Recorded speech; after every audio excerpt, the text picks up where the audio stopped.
दानवीर कर्ण की उदारता महाभारत का दृष्टांत है। एक बार भगवान श्री कृष्ण पांडवों के बीच बातों ही बातों में कर्ण की दानवीरता और उदारता की बड़ी प्रशंसा कर रहे थे। कर्ण की प्रशंसा बार बार सुन अर्जुन ईर्ष्या से जलने लगा। अर्जुन ने भगवान श्री कृष्ण से कहा, मधुसूदन, आप जानते हैं कि हमारे ज्येष्ठ भ्राताश्री से बढ़कर कोई उदार नहीं है, फिर भी आप उनके सामने उस कर्ण की प्रशंसा कर रहे हैं। श्री कृष्ण बोले, हमारे भ्राताश्री धर्मराज अवश्य है, लेकिन आखिर कर्ण तो कर्ण है। ये बात मैं तुम्हें फिर कभी समझाऊंगा। कुछ दिनों बाद एक दिन श्री कृष्ण अर्जुन को लेकर साधु का भेष बदलकर धर्मराज युधिष्ठिर के द्वार पर पहुँचे। उन्होंने धर्मराज से कहा कि हमें यज्ञ हवनादि करने के लिए एक मन चंदन की सूखी लकड़ियां चाहिए। महाराज युधिष्ठिर ने साधुओं का स्वागत सत्कार किया और अतिथिगृह में प्रतीक्षा के लिए बिठा दिया। वर्षाकाल था, अतः सभी जगह की लकड़ियां गीली हो चुकी थी। फिर भी महाराज युधिष्ठिर ने नगर में अपने सेवक भेजे तथा लकड़ियों की व्यवस्था करने की कोशिश की।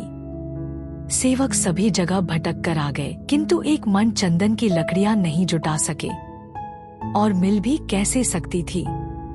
जितनी थोड़ी लकड़ियां वो जुटा सके थे, उन्हें लेकर महाराज युधिष्ठिर साधुओं के भेष में आए भगवान श्री कृष्ण और अर्जुन के पास पहुँचे।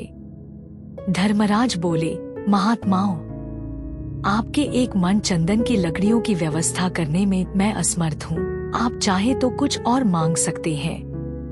इस पर साधु के भेष में खड़े श्री कृष्ण बोले, चंदन नहीं मिल सकता तो कोई बात नहीं, हम कहीं और से व्यवस्था कर लेंगे। प्रणाम। यह कहकर वो दोनों चल दिए। यहाँ से सीधा वह दोनों कर्ण के द्वार पर पहुँचे। वहाँ भी उन्होंने एक मन चंदन की लकड़ियों की मांग की। कर्ण ने दोनों साधुओं का स्वागत सत्कार किया और बोले, आज तो चंदन की लकड़ियां मिलना संभव नहीं है।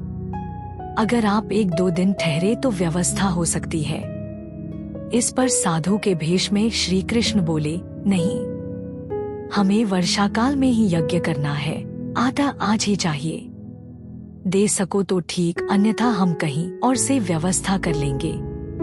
कर्ण बोला, अगर ऐसी बात है तो ठीक है, आपके लकड़ियों की व्यवस्था अभी किए देता हूँ। इतना कहकर कर्ण ने अपना धनुष और बाण उठाया और अपने महल के किवाड़, पलंग और जो भी चंदन था सब तोड़ डाला और बोला, यह लीजिए, आपकी व्यवस्था हो गई। श्री कृष्ण बोले, लेकिन तुमने हमारे यज्ञ के लिए इतनी कीमती चीजों को क्यों तोड़ दिया? कर्ण बोला, ये चीजें तो फिर बनाई जा सकती है, लेकिन आप मेरे द्वारे फिर नहीं आएंगे। मैं अपने द्वार पर आए अतिथि को खाली हाथ नहीं भेज सकता। यह सुनकर भगवान श्री कृष्ण ने कर्ण को आशीर्वाद दिया और वहां से चल दिए।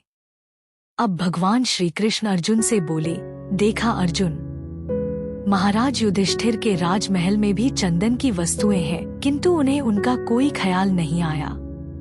लेकिन कर्ण ने सूखी लकड़ियां मांगने पर बिना कोई परवाह किए अपनी सभी कीमती वस्तुएं तोड़कर दे दी।